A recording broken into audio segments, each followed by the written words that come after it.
अस्सलाम वालेकुम।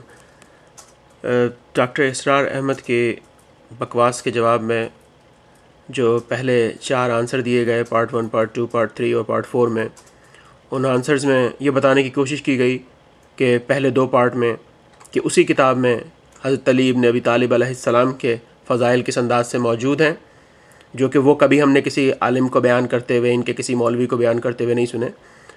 और उसके बाद तीसरी और चौथे पार्ट में ये बताने की कोशिश की गई कि और बहुत सारी खुराफात उस किताब में मौजूद हैं, इल्ज़ामात रसूलुल्लाह सल्लल्लाहु अलैहि वसल्लम की ज़ात अक़दस पर मौजूद हैं।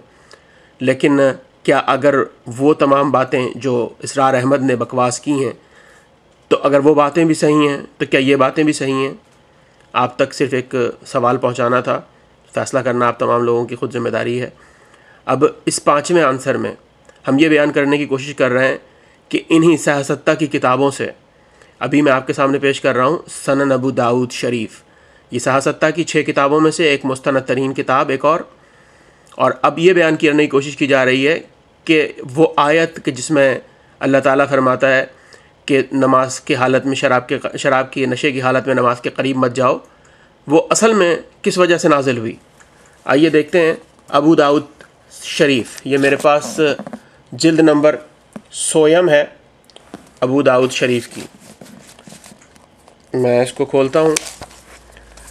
ये मेरे सामने अबू दाऊद शरीफ, मैं आपको पहले बता दूं कि ये कब की छपी हुई है, ताकि अगर किसी को मेरे पेज नंबर से मैच करना हो तो वो मैच कर सके इसको। बहरहाल ये इसका पहला पेज है, सनन अबू दाऊद शरीफ, जिल्द 100। तमाम आप चीज़ देख सकते हैं। इसके बाद ये सेकंड पेज है इसका।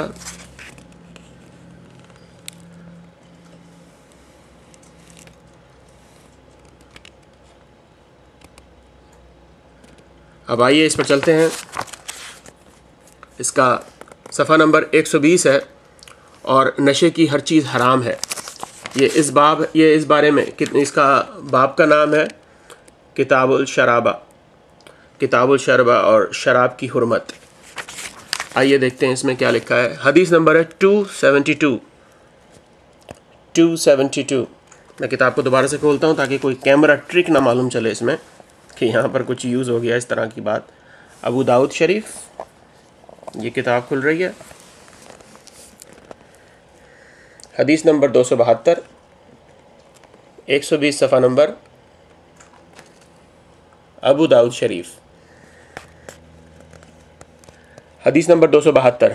अबाद बिन मूसा, इसराइल, अबू इसाक, उमरो, हज़रत उमर फ़ारूक रज़ी अल्लाह अन्हो से मरवी है कि जब शराब हराम होने का हुक्म नाजिल हुआ तो उन्होंने कहा, ए अल्लाह, हमारे लिए शराब के मुताल्लिक़ वाज़े तौर से हुक्म बयान फरमा दीजिए। और जब वो आयत करीमा नाजिल हुई जो कि सूरह बकरा में है, यानी लोग आपसे शराब और जुए के बारे में दरियाफ़्त करते हैं, आप फरमा दें दोनों में बड़े गुनाह हैं और इसमें लोगों के लिए फ़वाइद और मुनाफ़ा भी है, लेकिन इनका गुनाह इनके मुनाफे से ज़्यादा है। तो हज़रत उमर रज़ी अल्लाह अन्हु को बुलाया गया और उनको ये आयत करीमा सुनाई गई। उन्होंने कहा, ए अल्लाह, हम लोगों को साफ साफ वाज़े तौर पर हुक्म बयान फरमा दे। इस पर सूरह निसा की आयत नाजिल हुई, जिस आयत को इस डॉक्टर इसरार ने पेश करने की कोशिश की है। इस पर सूरह निसा की आयत नाजिल हुई, यानी ए अहले ईमान, तुम लोग नशे की हालत में नमाज ना पढ़ो। जब नमाज की तकबीर होती तो आप सल्लल्लाहु अलैहि वसल्लम पुकार कर फरमाते कि कोई शख्स हालत नशे में नमाज में ना आए। फिर हज़रत उमर फ़ारूक रज़ी अल्लाह अन्हु को बुलाया गया और उनको ये आयत करीमा सुनाई गई। उन्होंने कहा, ए अल्लाह, शराब के सिलसिले में वाज़ेह तौर पर हुक्म नाजिल फरमा दीजिए। इस पर आयत करीमा मज़ीद नाजिल हुई। इस आयत करीमा के आखिर में है, तुम लोग अब भी बाज आते हो या नहीं? इस पर हज़रत उमर फ़ारूक रज़ी अल्लाह अन्हु ने कहा, हम लोग शराब और जुए से बाज आ गए। अब आपने मुलाहिज़ा किया कि एक आयत नाजिल हुई पहले, कि जब ये आयत नाजिल हुई यहाँ पर इस हदीस के अंदर, जब वो आयत करीमा सूरह बकरा की नाजिल हुई शराब और जुए के बारे में, तो आपने रुकने की कोशिश नहीं की हज़रत उमर ने। उसके बाद फिर आपको ये आयत करीमा सूरह निसा की सुनाई गई तो आपने कहा हज़रत उमर ने कि या अल्लाह वाज़ेह तौर पर कोई और आयत नाजिल फरमा। जब आयत वाज़ेह तौर पर नाजिल हुई तो उस पर हज़रत उमर ने, तीसरी आयत, उस पर हज़रत उमर फ़ारूक ने कहा हम लोग शराब और जुए से बाज आ गए। और अगर आप लोगों के पास, आप लोगों की मेमोरी इतनी अच्छी है, आप लोग रिकॉल कर सकते हैं, तो आपने यकीनन अनीक अहमद का एक प्रोग्राम देखा होगा जिसमें अल्लामा इकबाल के बेटे डॉक्टर जावेद इकबाल मौजूद थे और उनसे भी पूछा गया था इस बारे में कि आप सुना है शराब, और इस तरह की कोई बात की गई थी उनसे। तो उन्होंने कहा कि ये जनाब शराब के बारे में आप सवाल ना करें, सिर्फ इतना बताता चलूँ कि हज़रत उमर के दौर में, ये उनके अल्फाज हैं, किसी को भी अनीक अहमद का प्रोग्राम याद हो, वरना जियो को या ARY को कॉल कीजिए और वहाँ से वो प्रोग्राम की रिकॉर्डिंग मंगवाइए।